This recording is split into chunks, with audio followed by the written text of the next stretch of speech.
कोई घर कितना डरावना हो सकता है?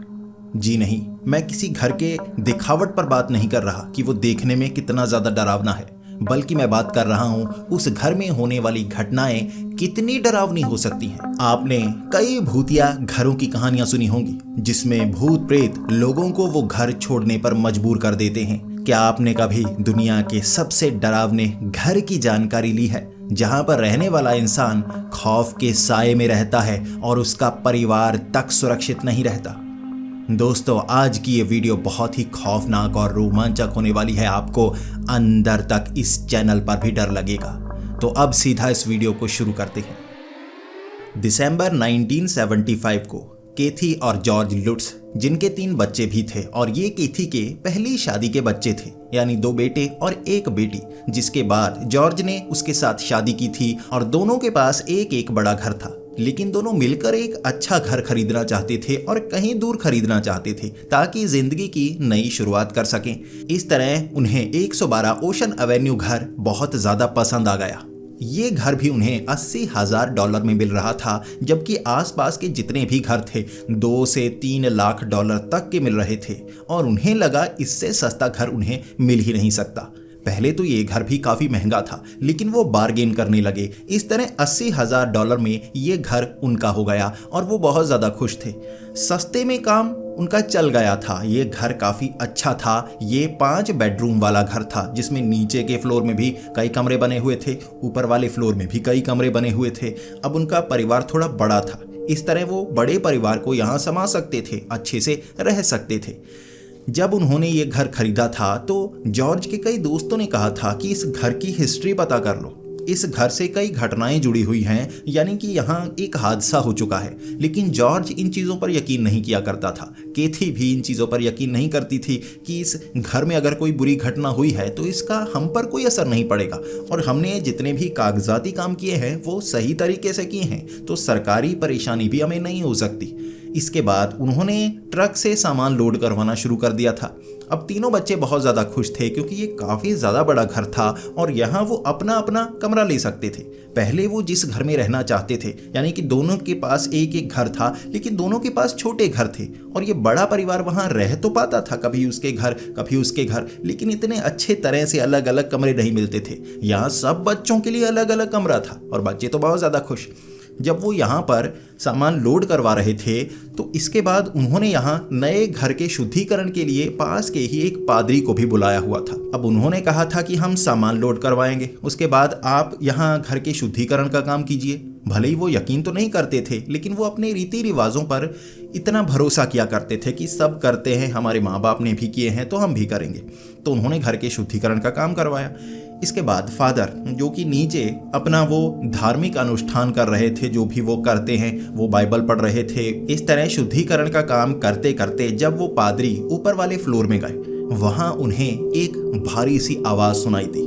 ये आवाज काफी हल्की सी थी, लेकिन इस आवाज में उन्हें साफ पता चला कि ये किसी आत्मा की आवाज है जो उन्हें कह रही थी कि गेट आउट, यहां से चले जाओ। जो पादरी थे इसके बाद शुद्धिकरण का काम करते रहे। उन्हें लगा शायद शुद्धिकरण का काम हो गया होगा। नीचे आए, वो जॉर्ज को कहने लगे कि इस घर में जो ऊपर वाला फ्लोर है ना, वो थोड़ा सा टूटा हुआ है, वहां अपना बेडरूम मत बनाना, बेडरूम नीचे ही बनाना। तो जॉर्ज ने कहा ठीक है, अब पादरी कह रहे हैं तो नीचे वाला ही सही होगा, जैसा वो कहेंगे वैसा हम करेंगे। लेकिन पादरी को थोड़ा सा डर था कि वो जो आवाज आ रही थी, क्या वो सच में किसी प्रेत आत्मा की थी या भ्रम हुआ है। कई बार खिड़कियों से हवा की आवाज होती है और हमें भ्रम होता है कि ये शब्द हमने सुना है, लेकिन वो हवा के कारण होता है, या कोई चीज खिसकी होती है उससे ये आवाज आती है। ये आवाज भी भारी जरूर थी, लेकिन साफ पता नहीं चला था किसी ने मुंह से बोली है या इस तरह कोई चीज खिसकी है। वैसे भी नीचे जॉर्ज और केथी तो सामान रख ही रहे थे, जो बच्चे थे वो तो काफी ज्यादा शोर कर ही रहे थे, नीचे खेल रहे थे। इस तरह वो पादरी कहकर चले गए और उन्होंने ये बताया नहीं कि ऊपर उन्हें ये आवाज सुनाई दी थी, बस ये कह दिया कि ऊपर अपना बेडरूम मत बनाना। इसके बाद केथी और जॉर्ज इस घर में रहना शुरू हो चुके थे। बच्चों ने अपना अलग अलग कमरा ले लिया था। अब 2 जो बेटे थे केथी के, वो कह रहे थे हम ऊपर वाला कमरा लेंगे और अलग अलग कमरा लेंगे। इस तरह उन्होंने जिद करके ऊपर वाले कमरे ले लिए। अब वो इन चीज़ों पर यकीन तो करते नहीं थे। अब बच्चे जिद कर रहे हैं तो लेने दो। वैसे वो ऊपर वाला वो कमरा स्टोर बनाना चाहते थे, बच्चे ने बनाने नहीं दिया। अब वो पहली रात थी। पहली रात उन्हें ज़्यादा महसूस नहीं हुआ। ऐसा लग रहा था जैसे बाहर से कुत्ते के भौंकने की आवाज़, ऊपर बिल्ली छत पर है, कुछ पंछी आसपास से आवाज़ें कर रहे हैं। अब नया घर है, ऐसी आवाज़ें तो होती ही हैं और जॉर्ज और केथी को भी महसूस हुआ था ये अजीब सी आवाज़ें हैं, लेकिन नए घरों में ऐसी आवाज़ें होती हैं क्योंकि हम नई जगह पर आए हैं। पुराने घरों में अलग आवाज़ें हुआ करती थी, कहीं पाइप लीक करती थी, कहीं बाहर से हवा अंदर आ रही होती थी। यहाँ भी कुछ आवाज़ें हैं, धीरे धीरे हमें आदत हो जाएगी। इस तरह पहले 2-3 दिन तो उन्हें घर के बाहर आवाज़ें सुनाई देती, जैसे कुत्ते के भौंकने की। बाहर उन्हें कुछ ऐसे मरे हुए जीव मिलते, कई बार मरे हुए पंछी, मरे हुए कौवे जैसे उन्हें दरवाजे के बाहर गिरे हुए मिलते। उन्हें लग रहा था ये इलाका शायद ऐसा ही होगा, क्योंकि यूनाइटेड स्टेट्स ऑफ अमेरिका के जितने भी स्टेट्स हैं, अलग अलग स्टेट्स में अलग अलग परेशानियां हैं। कहीं पर बहुत ज़्यादा तालाब है, कहीं समुद्री इलाका है, कहीं पर पंछी ज़्यादा होते हैं, कहीं पंछी कम होते हैं, कहीं घरों के अंदर मगरमच्छ तक आ जाते हैं। फ्लोरिडा में ऐसा होता है। अब यहाँ पर बहुत ज़्यादा पंछी होंगे जो मरते होंगे, इस तरह घरों के आसपास गिरते होंगे। जॉर्ज जब घर से बाहर जाया करता था ना, तो उसे लगा करता था जैसे ये पंछी जो मरे हुए हैं ना, हमारे घर के आसपास ही गिरते हैं, दूर तो नज़र नहीं आते। इसके बाद वो पड़ोसियों से बात किया करते थे। जो पड़ोसी थे वो ज़्यादातर इस घर की बात करते थे कि ये घर में पहले बहुत अच्छा परिवार रहा करता था, लेकिन यहाँ वो दुर्घटना हो गई, उसने अपने परिवार को मारा था। लेकिन जो जॉर्ज थे वो पुरानी कहानियाँ सुनना नहीं चाहते थे। उनका मानना था जब हम पुरानी कहानियों के बारे में सोचने लगते हैं ना, तो हमारा दिमाग भी वैसा होने लगता है। जो जॉर्ज थे वो बहुत ज़्यादा पॉजिटिव थे। इस तरह कुछ दिन बीतते गए। अब जो आवाज़ें बाहर से आ रही थीं, वो आवाज़ें घर के अंदर से भी आने लगी थी। अब घर के अंदर की जो आवाज़ें थी वो अजीब सी थी। पहले तो उन्हें जो दीवारें थी, जो छतें थी, उन्होंने ज़्यादा ध्यान नहीं दिया। वहाँ पर उन्हें स्लाइम मिलता था। अब स्लाइम कहते हैं हरे रंग के चिपचिपे पदार्थ को, जैसे जेली सी होती है ना वो। अब जो स्लाइम होता है वो इस तरह दीवारों से नहीं निकलता। यहाँ पर दीवारों से, छतों से वो स्लाइम निकला करता था, चिपचिपा पदार्थ, और कई जगह उन्हें ऐसा ही मिलता। जबकि दीवारों के अंदर जो लकड़ी की दीवारें थी, अंदर कुछ नहीं था। ऐसा स्लाइम बहुत ज़्यादा मिला करता था और स्लाइम से बदबू भी आया करती थी। घर से एक अजीब सी सीलन की बदबू भी बहुत ज़्यादा थी जो उन्हें महसूस होती रहती थी। इस तरह धीरे धीरे दिन बीतते जा रहे थे और उन्हें लगने लगा था कि घर के अंदर से फुसफुसाहट की आवाज़ें आती रहती हैं।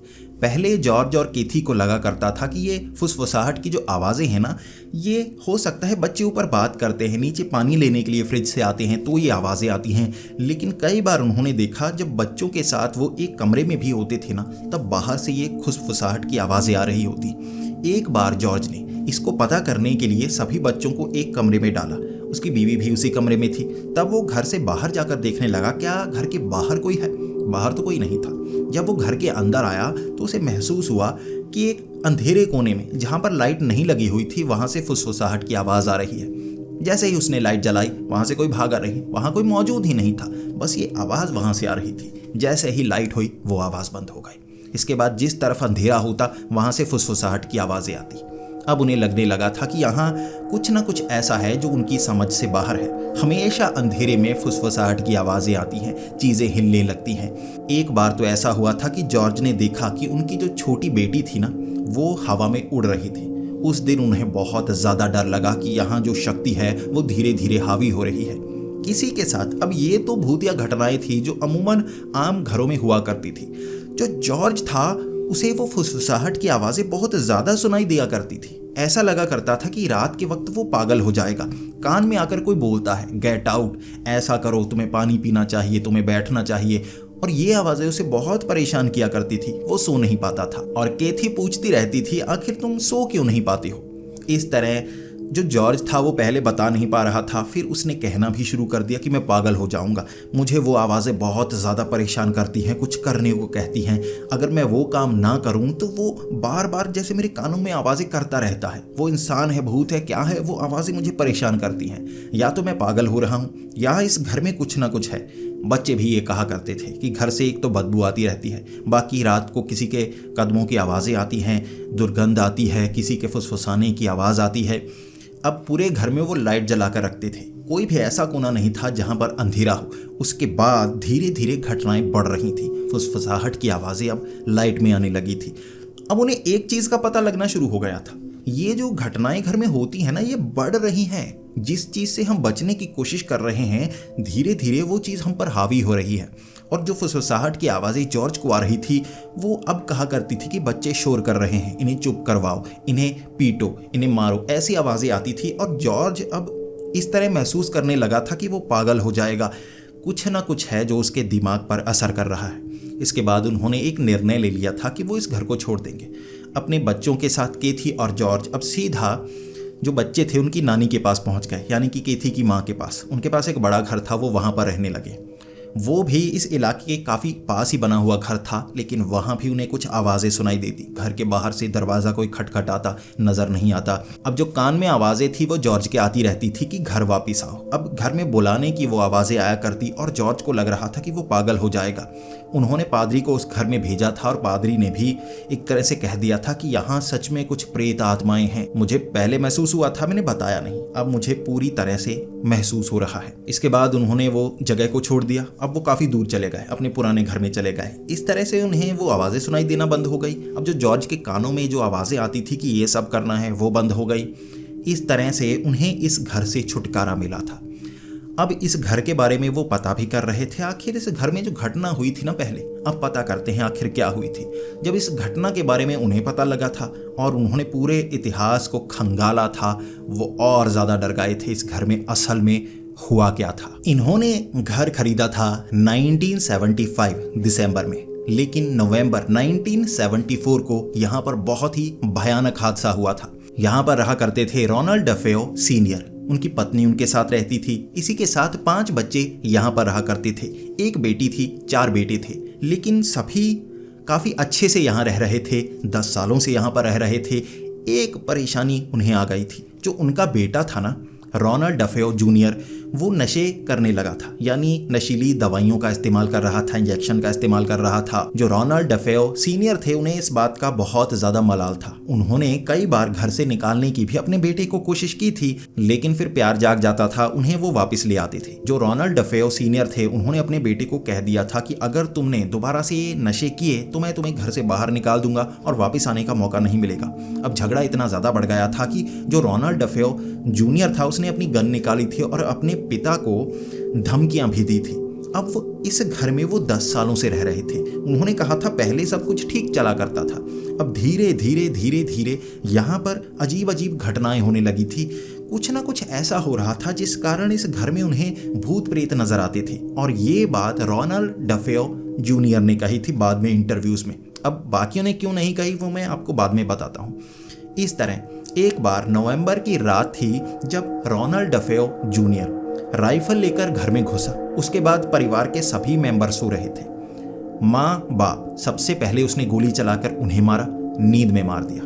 उसके बाद जो अपने भाई बहन थे, 3 भाई थे, 1 बहन थी, सोते हुए उन्हें राइफल से गोली चलाकर मार दिया। कारण कोई नहीं था, कारण किसी को बाद में समझ भी नहीं आया। उसके बाद वो एक बार में चला गया। उसके बाद वो घर आया और वहाँ से उसने फ़ोन लगाया पुलिस वालों को कि यहाँ पर लाशें पड़ी हैं, मेरे माँ बाप की लाशें पड़ी हैं। जब पुलिस वाले वहाँ पर आ गए, उन्होंने छानबीन की। रोनाल्ड डफेओ जूनियर से पूछा आखिर यहाँ पर क्या हुआ। उसने कहा किसी आदमी ने शायद मेरे माँ बाप को मार दिया। राइफल वहाँ पर पड़ी थी और ये राइफल उसके पिता की ही थी।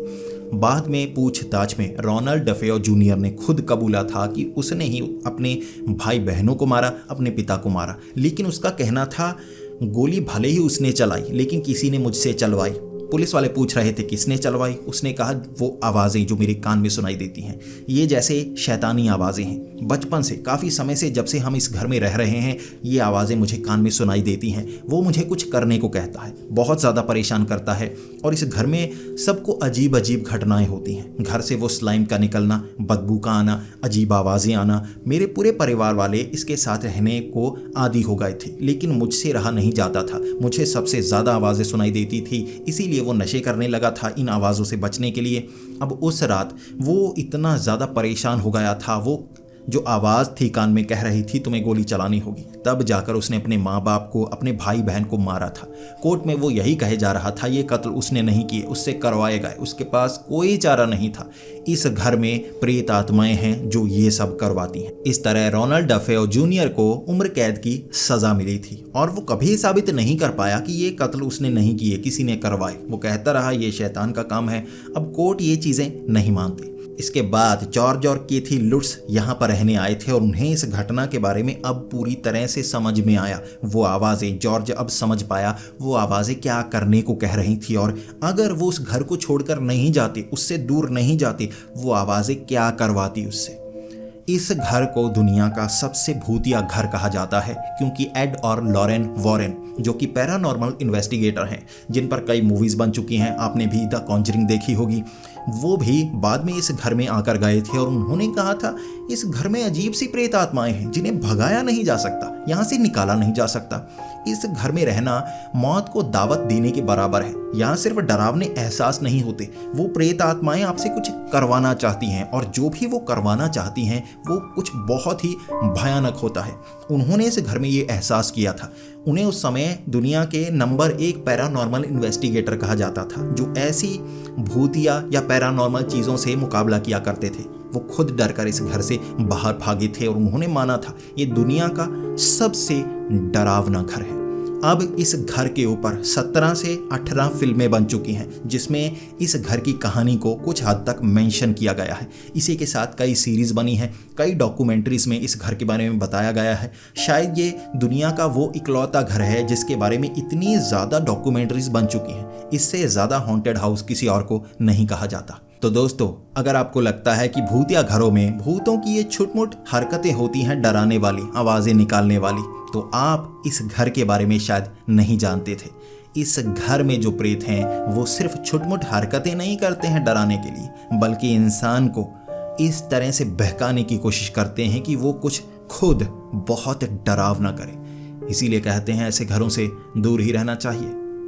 तो दोस्तों, आपको ये सच्ची घटना कैसी लगी, आपको ये वीडियो कैसी लगी, प्लीज़ कमेंट्स में ज़रूर बताएं। अगर आप ऐसी ही वीडियोस देखना चाहते हैं, मैं इस चैनल पर आगे हॉरर और क्राइम स्टोरीज आपके लिए लाने वाला हूं। दुनिया में बहुत सारी ऐसी अनसॉल्व्ड मिस्ट्रीज हैं जो मैं आपके सामने लाना चाहूँगा। आप प्लीज़ कमेंट्स में ज़रूर बताएं आप ऐसी ही वीडियोज़ कहानी के रूप में इस चैनल पर देखना चाहेंगे या नहीं।